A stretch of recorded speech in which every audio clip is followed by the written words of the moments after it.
You probably had a cup this morning, right? Maybe even sipping one now. Coffee. Oh, yeah. It's everywhere. Such a daily ritual for so many of us. And, we often talk about whether coffee is good or bad for you. Yeah. Antioxidants, the jolt, all that. Hmm. But researchers are now looking at it from, well, a different angle. It's not just if you drink it or even how much. It's when. That's the really interesting part emerging now. Exactly. And that's where we're heading in this deep dive. We're going to explore some pretty fascinating recent research. Yeah, research that puts the spotlight right on the timing of when you drink your coffee and how that might actually connect to, well, lifespan, mortality risk. And we're digging straight into the material you shared for this. Specifically, there's this study in the European Heart Journal. Right, that's the one. It's a big study, too. Huge. It pulls data from, over 40,000 U.S. adults? Part of that big NHANE survey. That's right, National Health and Nutrition Examination Survey, a really valuable resource.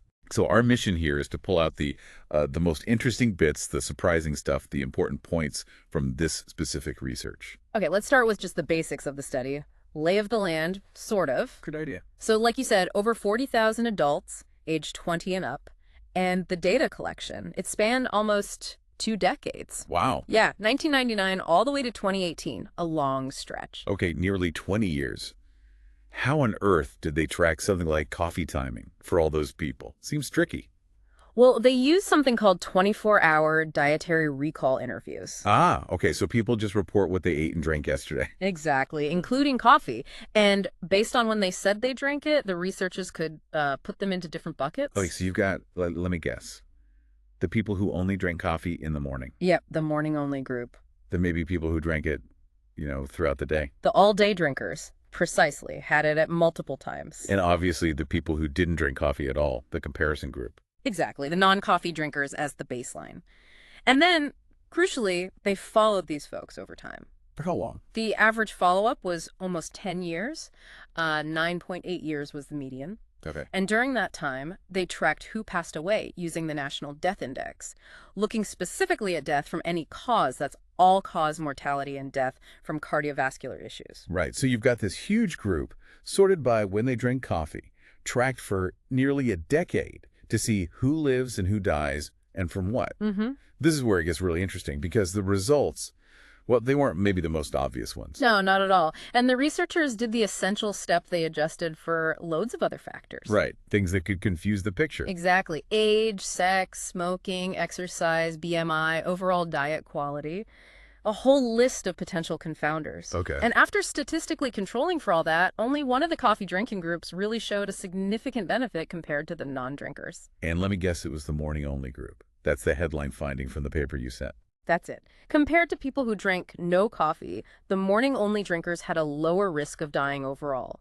The study put it at a 16% lower risk of all-cause mortality. 16%. Yeah, and the stats they reported were a hazard ratio of 0.84, with a 95% confidence interval between 0.74 and 0.95. Okay, hazard ratio confidence interval. Can you maybe break that down a bit for listeners who aren't, steeped in stats? Yeah. What does 0.84 really mean here? Sure. Think of a hazard ratio below 1.0 as meaning lower risk. So 0.84 means the hazard or risk of dying for the morning coffee group was about 84% of the risk for non-drinkers. So a 16% reduction. Right. And the confidence interval, that 0.74 to 0.95 range, that tells us how confident we are that the true effect lies somewhere in that range. The key thing is that the entire range is below 1.0. So it's unlikely the result is just random chance. Exactly. It suggests it's a statistically significant finding. There seems to be a real association there in the data. Got it. That helps. So a significant 16% lower risk overall. But wasn't the link even stronger for heart-related deaths? Oh, much stronger, yeah. For cardiovascular mortality, the morning-only group showed a 31% lower risk compared to non-drinkers. 31%? That's substantial. It really is. The hazard ratio there was 0.69, and the confidence interval was 0.55 to 0.87. Again, that whole range is well below 1.0, indicating a pretty robust association specifically for deaths related to heart disease. Wow, okay. 31%. Linked just to the timing. Now, here's the kicker, the contrast the study highlights. Right. What about the folks drinking coffee all day long? Yeah, this is really important. The study found that the all-day drinkers compared to non-drinkers did not show a statistically significant reduction in risk, not for all-cause mortality and not for cardiovascular mortality either. So no significant benefit seen for them. Right. The benefits seem to be specific to that morning-only pattern in this analysis. So based purely on this research paper, it wasn't just drinking coffee, but specifically confining it to the morning that was linked to living longer or having a lower risk of dying, especially from heart issues. Which, of course, begs the huge question, why? Why would the time of day make such a potential difference? Exactly the question. And, we have to keep hammering this point. It's an observational study. Association, not causation. Can't stress that enough. Right. We can't definitively say morning coffee makes you live longer just from this. But the authors did float some very plausible biological ideas, mechanisms that might explain why we see this link. Okay, let's get into those potential reasons they proposed. One had to do with our internal body clock, right? Circadian rhythms. Correct. The thinking is that drinking coffee in the morning might just sync up better with our body's natural daily cycles. How so? Well, think about cortisol, the stress and alertness hormone. It naturally peaks in the morning. Our metabolism also tends to be higher then. So adding caffeine during that natural peak might sort of work with the body's rhythm. Enhancing the good effects, maybe? Or just being less disruptive than later? Potentially both. Compared to drinking it later when those rhythms are changing, maybe heading towards sleep. Okay, working with the flow. Makes sense. What was another idea? Sleep. Protecting sleep. This one feels pretty intuitive. Yeah, caffeine late in the day is a known sleep disruptor for many people. Exactly. And we know from tons of other research that poor sleep is bad news. It's linked independently to higher risks for heart problems, overall mortality, you name it. So by sticking to morning coffee, people are basically avoiding messing up their sleep. Right. And that better sleep quality itself could be a big part of why the morning-only group showed lower mortality risks. It's not necessarily just the coffee timing, but the downstream effect on sleep. Avoiding the negative cascade from bad sleep. Got it.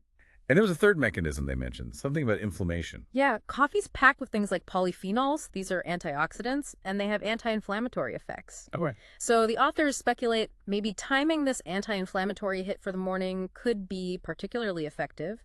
Perhaps it coincides with when certain pro-inflammatory processes are naturally more active in the body. So hitting inflammation at just the right time to get the most bang for your buck, so to speak. That's the hypothesis.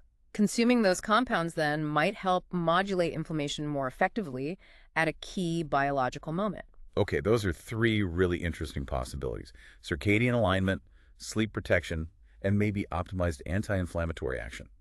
But like you said, and like the researchers emphasized. They're hypotheses, ideas that need more research to nail down. Absolutely. And it's also super important to talk about the study's own limitations, right? What the research didn't or couldn't tell us. Definitely. Every study has them, and understanding them is key to not overinterpreting the results. So what were some of the main caveats the authors themselves pointed out in the paper? Well, the biggest one we keep mentioning, it's observational, association, not causation. Right. There could be other hidden factors. Yes, something called residual confounding. Maybe there are subtle lifestyle differences between morning-only and all-day drinkers that the study couldn't fully measure or adjust for. Or maybe healthier people just tend to drink coffee only in the morning anyway. That's the idea of reverse causation. Perhaps people already predisposed to better health naturally gravitate towards that pattern for reasons unrelated to the coffee itself. Hard to untangle with this design. That cause and effect distinction is just so fundamental. What about the data collection method? The dietary recall? That's another limitation. Relying on people's memory of what they ate and drank yesterday, it's not perfect. Yeah, I can barely remember what I had for breakfast sometimes. Right. So there's potential for recall bias. People might forget or misreport the timing, which could muddy the waters a bit in classifying the groups. And do they get into the specifics of the coffee itself, like decaf versus regular? No, that's a key missing piece. The data didn't distinguish between caffeinated and decaf. Huge difference in effect, obviously. And what about, all the stuff people put in their coffee? Also not accounted for. Sugar, cream, milk, artificial sweeteners. All that stuff could have its own major impact on health, totally separate from the coffee timing. Yeah, black coffee is worlds apart from like a giant caramel frappuccino thing. Worlds apart. And that difference wasn't captured here. And one more thing, do they look at individual differences, like morning people versus night owls? No, they didn't have data on chronotype or detailed sleep quality measures either. And you could imagine how being a natural lark or owl might interact with how coffee timing affects you. But the study couldn't explore that.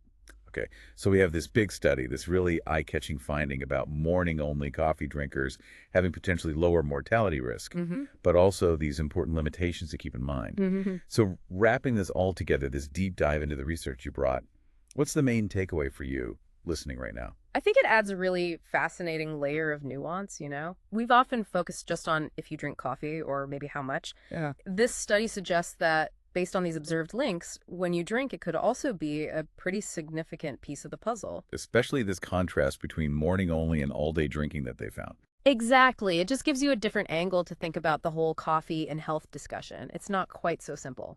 Absolutely. It definitely complicates the narrative in an interesting way. Makes you think more about daily routines. So yeah, to kind of bring this deep dive to a close, the core finding here is this association seen in a large group between sticking to morning coffee and having a lower risk of death, especially from heart issues. An association that wasn't apparent for the all-day drinkers in the same study. Right. And the study authors themselves are very clear. We need more research. Different kinds of studies, maybe longitudinal ones that track habits more precisely, or even intervention trials, though those are tricky. Yeah, trying to actually tell people when to drink their coffee and see what happens long term, that'd be complex. Very. But that's what's needed to really confirm these findings and figure out the why those mechanisms we talked about. So this research doesn't hand us a new rule book for coffee. No, definitely not. But it opens up a really intriguing path for future investigation. And it leaves you, the listener, with maybe this thought to chew on. How might something as seemingly small, as routine, as when you have that first cup of coffee, how might that be subtly interacting with your body's own internal rhythms? According to the kinds of associations found in this study, at least. In ways that could potentially ripple out to influence long-term health. It suggests our daily schedules, those little habits, might have deeper biological connections than we often realize. A fascinating thought to end on.